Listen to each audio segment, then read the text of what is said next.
L'élément clé pour les Rose-Croix est que ces modèles, tout ce qui existe dans le monde, provient directement de l'un, de l'Esprit de Dieu. Pour pouvoir discerner les différentes qualités et fonctions des choses dans le monde manifesté, y compris des choses comme les différents êtres spirituels auxquels tout le monde est connecté en permanence, et pour devenir conscient de ces êtres et de la façon dont ils nous affectent, il y aurait des enseignements cachés dans les glyphes géométriques. Parce que, encore une fois, le glyphe géométrique contient de l'information sur le modèle pur. Il s'agit d'une forme de pensée emballée provenant de l'Esprit de Dieu, d'un modèle pur. Ainsi, l'arbre de vie contient une énorme quantité d'informations intégrées. Il y a 22 chemins qui relient les 10 sphères de l'arbre de vie. C'est un aspect de l'arbre de vie qui nous montre le schéma de codage des ancrages énergétiques dans le corps humain. Pour la conscience humaine en 3 points du corps astral, pour le corps de vie humain en 7 points, et pour le corps physique humain en 12 points. Tout comme en médecine chinoise, il y a 12 méridiens primaires. Saviez-vous que notre réalité est régie par des principes anciens et profonds? Le livre « Le Kybalion » dévoile ces secrets hermétiques, en expliquant le fonctionnement de l'univers. Cliquez sur le lien dans la description ci-dessous pour recevoir gratuitement votre exemplaire du Kybalion. Ces nombres sont donc liés aux fonctions et aux modèles de l'Esprit de Dieu. Ils contiennent énormément de choses, et différents enseignants peuvent se concentrer sur des choses complètement différentes à partir du même modèle, parce qu'il est holographique. C'est comme un joyau aux différentes facettes de toutes ces choses différentes. Si nous regardons ce que nous examinons ce soir, il y a un autre modèle dans l'arbre de vie qui a 3 piliers différents à l'intérieur. Ces 3 piliers ont une qualité intéressante. Les piliers de gauche et de droite, que l'on appelle parfois en Occident les piliers de la miséricorde et de la sévérité, ne vont ni jusqu'en haut ni jusqu'en bas. Le seul pilier qui va de haut en bas est le pilier central ou du milieu. Le monde dans lequel nous vivons n'est que la réalité par défaut. Il en existe de bien plus puissantes. Cliquez sur le lien dans la description ci-dessous pour rejoindre gratuitement le portail et sauter dans une nouvelle réalité. Ceci est lié à un enseignement très profond sur la manière de discerner 3 types différents de forces spirituelles, ou, en fait, 3 types différents d'êtres spirituels dans la tradition classique. Malheureusement, cette idée de discerner 3 types différents d'êtres spirituels s'est perdue au fil du temps.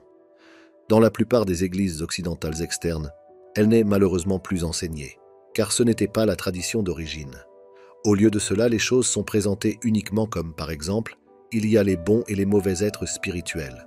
Le problème, c'est que comme nous sommes créés à partir de la divinité, le premier mouvement de l'un se fait vers les deux.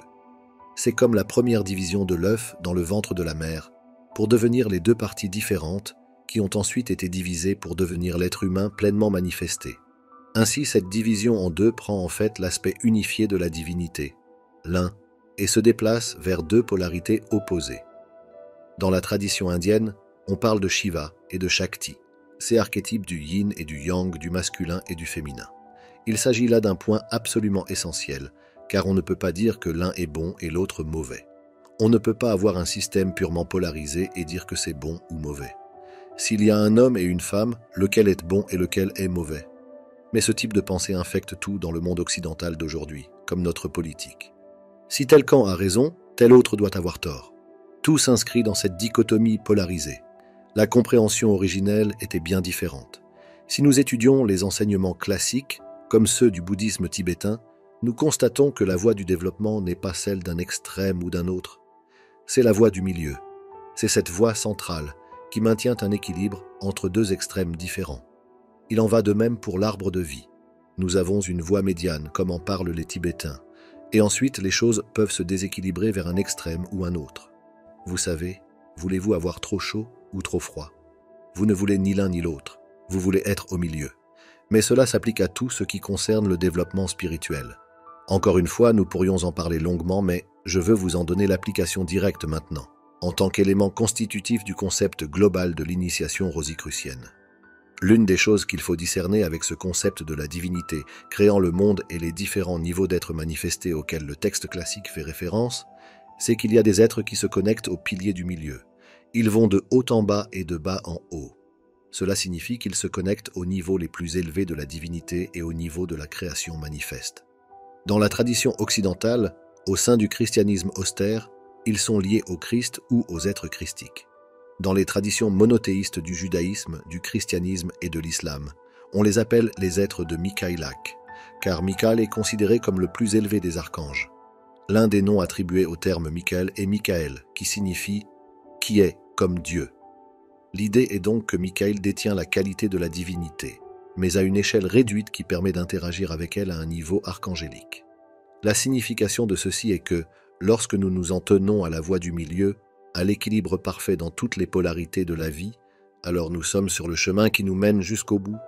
Mais grâce au libre arbitre, grâce aux mystères décrits dans le livre de la Genèse, dans la Kabbale et dans bien d'autres traditions, nous pouvons choisir, par l'exercice du libre arbitre, d'aller dans une direction ou dans l'autre, et de nous déséquilibrer. Il en va de même pour certains types d'êtres spirituels supérieurs qui ont en fait la tâche spirituelle d'être quelque peu polarisés, et de nous tirer dans une direction ou dans une autre. Ainsi, vers un côté, vers le pilier gauche, vous avez des êtres spirituels qui ne comprennent pas le monde physique ou qui ne s'y intéressent pas vraiment. Ils ne s'y intéressent pas. Le monde physique est quelque chose qui semble être un lieu de souffrance. Et beaucoup d'anciennes traditions du monde ont été fortement influencées par ces êtres, avec des enseignements sur le fait que le monde physique est une illusion, que le monde physique est un lieu de souffrance, qu'il faut sortir du cycle du karma et de la réincarnation, etc. Dans le monde occidental, on a compris que ces êtres spirituels étaient des êtres spirituels avancés, plus avancés que les êtres humains, et qu'ils possédaient également une immense lumière spirituelle. Lorsqu'on les rencontre, on ne rencontre pas un être des ténèbres, mais un être d'une immense lumière. C'est pourquoi le nom donné au chef de ce groupe spirituel particulier était Lucifer, et il s'agit d'être luciférien.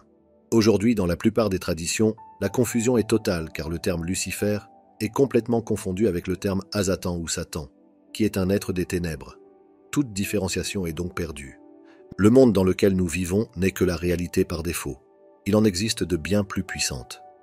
Cliquez sur le lien dans la description ci-dessous pour rejoindre gratuitement le portail et sauter dans une nouvelle réalité. Mais les êtres lucifériens étaient considérés comme des êtres d'une grande lumière spirituelle, mais qui ne comprennent pas complètement la réalité physique ou le processus de l'évolution humaine dans le monde physique.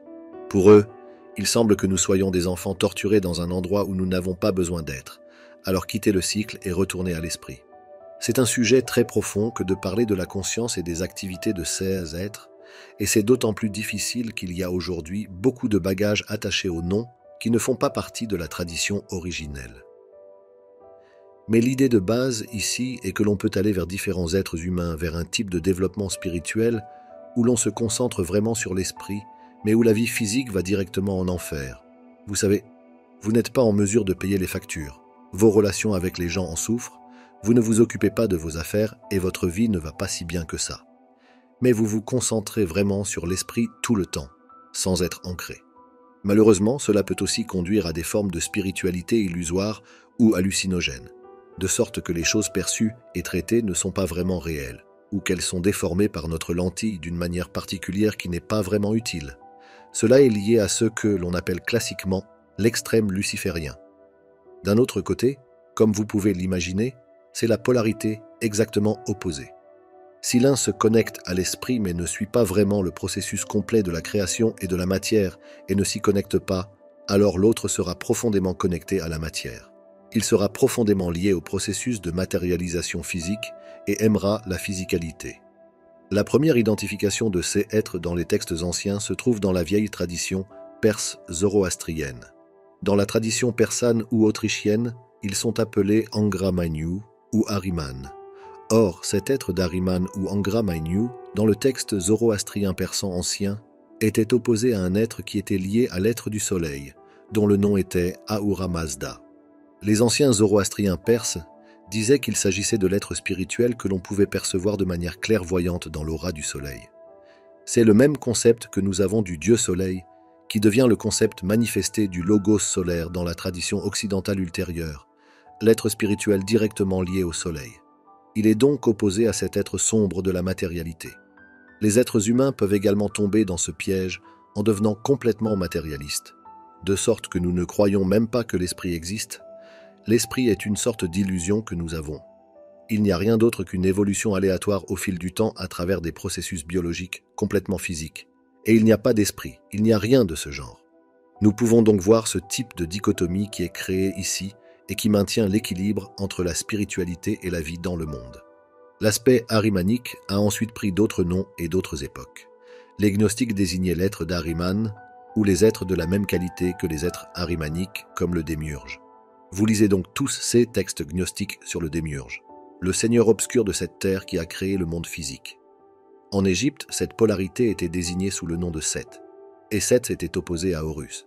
En fait, le pharaon était affaibli à la fois par Horus et par Seth lorsqu'il montait sur le trône. Lorsque le peuple hébreu a quitté l'Égypte sous la conduite de Moïse, qui avait été initié dans les temples égyptiens, ce terme de Seth est devenu Ha-Satan. C'est ainsi que Seth est devenu Satan. Or, Ha-Satan est un terme hébreu qui signifie l'adversaire. Cela signifie donc qu'il s'agit d'un être qui entretient une relation d'opposition avec l'être humain. C'est de là que vient le concept occidental de Satan. Là encore, il s'agit d'un être sombre, très différent des êtres de lumière que sont les Lucifères.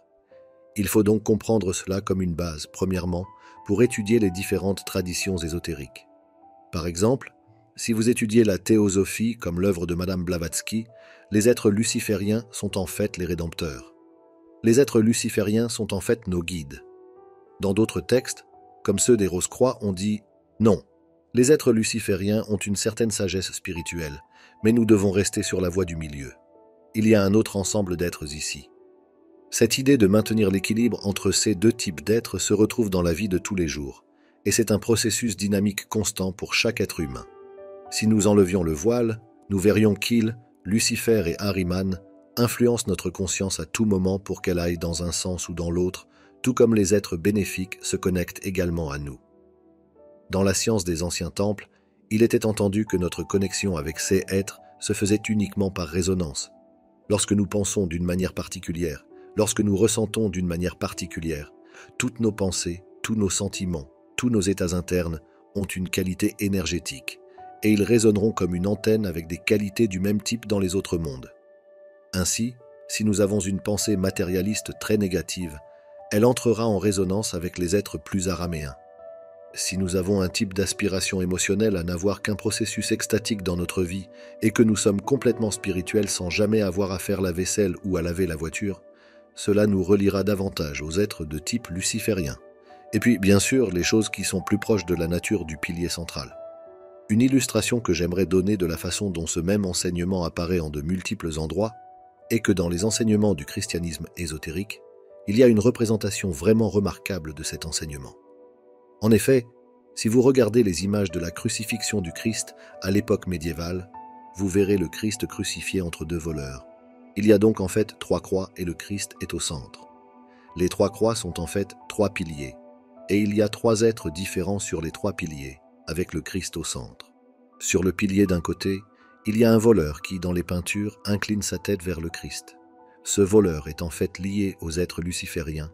La preuve en est que ce voleur dit au second voleur « Toi et moi, nous méritons notre sort, mais cet homme est irréprochable. » Il demande au Christ de l'emmener avec lui dans le royaume de son Père.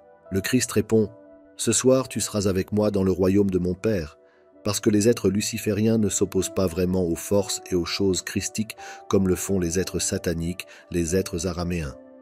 Ainsi, lorsque vous voyez ces représentations médiévales, le Christ est au centre, un voleur est là avec la tête inclinée vers le Christ, et l'autre voleur a la tête détournée. C'est ce dernier qui, dans l'évangile de Jean, est appelé à réprimander et à injurier le Christ, car toute la qualité spirituelle est ici différente. Il s'agit là encore d'une représentation directe de 3 types différents d'êtres spirituels avec lesquels on interagit. C'est la fin de ce dossier. Les travaux de l'Institut de la réalité sont mis gratuitement à votre disposition, mais ils nous demandent beaucoup de travail. C'est pourquoi, si vous avez apprécié cette vidéo, vous pouvez vous abonner à notre chaîne YouTube et laisser un « j'aime » sous cette vidéo. Nous reviendrons bientôt avec un autre dossier. Quantiquement, l'équipe de l'Institut de la réalité.